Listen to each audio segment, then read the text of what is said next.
Hello and welcome to this Studio Brutal video. Here I'm going to be sharing 6 techniques you can use in making IDM music.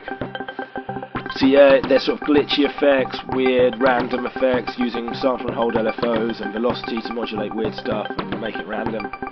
So yeah, let's get into it. The first one is going to be looped envelopes. Instead of having an envelope just trigger once, like a normal synth, you're going to loop them and use them almost like an LFO. Let me give you an example of this. So if I take the echo off, I'll make one long note. Okay, so if I take the loop, the envelope, one of the envelopes for the FM is looping. If I take it off loop, you just get a normal sound like that. So what the first FM operator, which is a C, which is modulating A, if I change it to be looped, it's not just going to hit once. It's hitting once really sharply. If I loop it, it's going to loop every 7.99 milliseconds, and you get like an LFO effect, and you can get really glitchy effects by using looped envelopes as an FM source, or even as the original sound source. And then you can modulate the time. So if I've got an LFO here that will modulate the time if I switch it on. So the envelope, the loop is getting shorter and longer with an LFO. So you get these really sort of glitchy effects. And yeah, here's another example of a looped envelope. This is a chord. I've set it up to play a chord, an organ chord, so it's a ton of sine waves with this chord. And I think every envelope is looped but differently. Like this is one oscillator, and this is another one. And that's looped to the beat. And then this is another one that's looped weirdly. And then all together they're all looping differently and like weird. And it's, if I take the chord off, that's how it sounds. So just by looping them all at different sound, at different lengths, you get quite a crazy effect. And that's what I've done with this one as well. But with this one, this is like more of a techno chord sort of setup. But I've made a really short filter envelope, and then I've looped the filter envelope. It should sound like this. I'll switch the echo off. There's still some echo. There's another echo on it. Okay, so it sounds like that, sort of a techno sort of chord, but then I'm going to loop the filter envelope.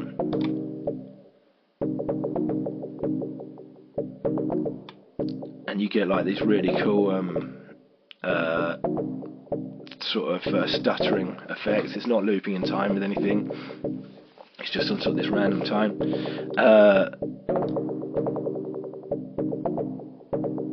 And yeah, so yeah, you get these really cool sort of sounds. So yeah, so you can loop any envelope. You can do it in wavetable as well. You can loop filter envelope. I like doing it in operator using the FM source and looping that, so you get these crazy glitches. So yeah, that's technique number 1, looping envelopes. Like I said, I've used it in my sample pack. I'll link it below. There's a free rack as well that I'll link below. So yeah, check them out. Please like and subscribe when you're there as well. It really helps us out. Really helps out the channel. Leave us a comment if you can. Yeah, it does really help us out. So yeah, that's the first one.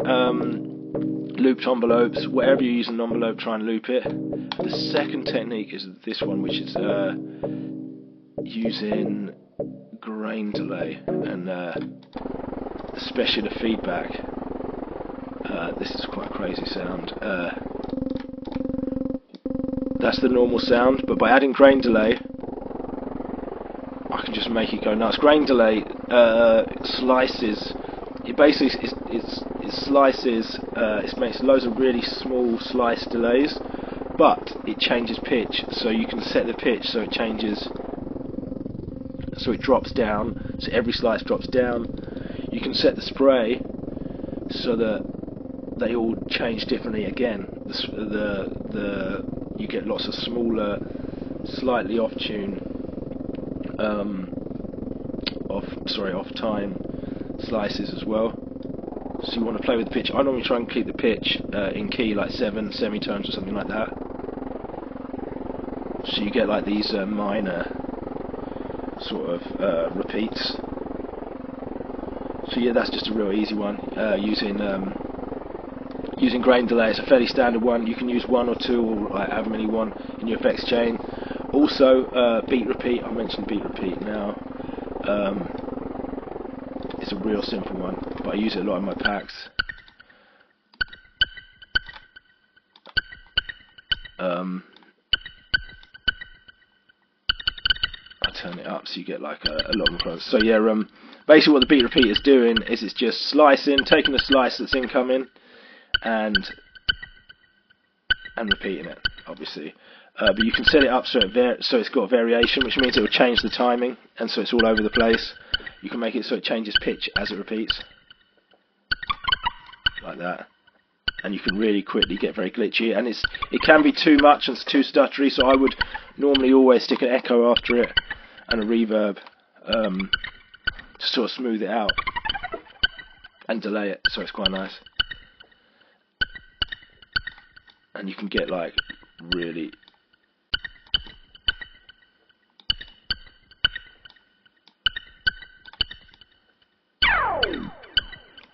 tight granular delays as well if you turn the grid down.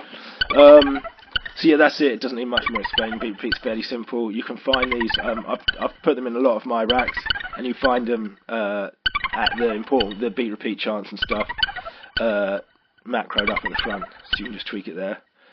But yeah, beat repeat's quite a good one, especially if you use it in conjunction with the delay. Like I said, to smooth it out. And what are we on?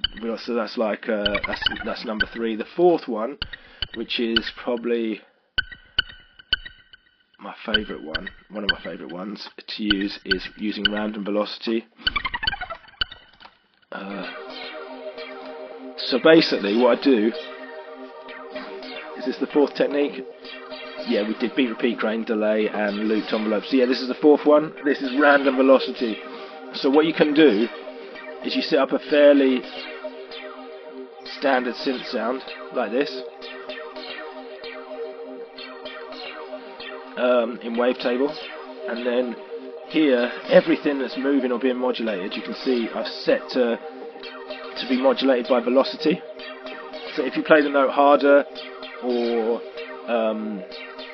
softer, you'll get a different response, you'll get different modulation. Like harder will open up the filter more. However, I'm not actually doing that. I'm not changing it. But what I'm going to do is I'm going to add a velocity unit here, and then set it to random, and then that's going to change. For every note, it's going to put in a random velocity, and then that's going to randomly make these parameters go all over the place. They're going to jump a lot per note. So if I switch this on, you'll hear it. You'll hear the change, and I'll change the randomness up. So the filter, all these things here, the oscillator position, the filter, and even the volume are going to jump about the place. You could even add pitch. It's a bit much. But yeah, so yeah, basically, especially in wavetable, because it's so easy to do, you've got a velocity column here. Just make stuff be modulated by velocity, then add in a random velocity unit here at the front, and add in random here and turn it right up. And yeah, when I'm making macros and stuff like that for racks, like for the sample packs, I normally put it here, random velocity, in the macros, so you can just control it there. You can see this has got like grain delay as well, and beat repeat as well. So yeah, that's random velocity. You can use that loads. You can use it in operator as well. Like in operator, you can use it to throw the FM sources out of key randomly and stuff like that, with because they can be modulated by velocity as well. So yeah, technique number 5 one now is sample and hold. It's probably quite loud. This is a real good. This is a real classic sound, sample and hold. Basically, it's an LFO. The sample and hold is an LFO. It basically is like a sine wave, but for every time it plays, it doesn't play a curve. It plays a flat line. So you get these random stepped flat lines and you can sync it to the beat, so it's random, but for every note it's constant. So you just get it's stepped basically. So it's like having a random step sequencer. And for this, I've made it so every 8th note it changes. So you get like a it's like having a step sequencer play 8th notes, but everyone is random. And then I've just sent it to the filter, which is resonant. If I take that down, it does nothing, but it's just a resonant filter sent to sample and hold. If I speed it up, you get that.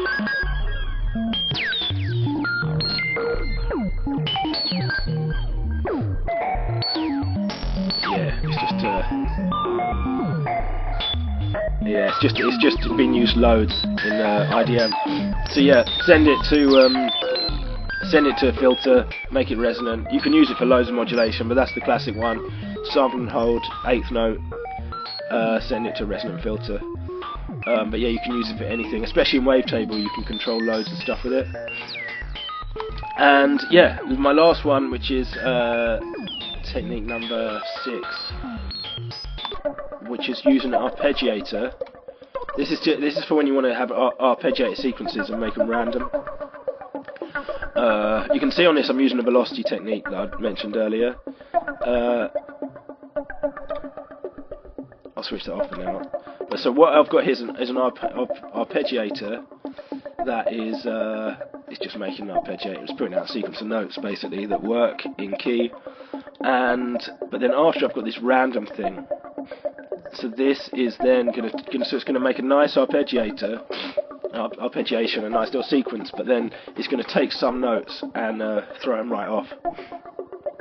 So you've got a constantly evolving sequence.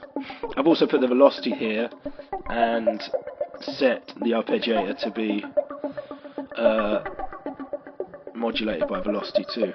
So you have these evolving sequences that you never quite know what's going to happen, but they're based around the same sort of key. Only some parts of them are random basically. And that's quite a cool little technique. You can whack the chance up.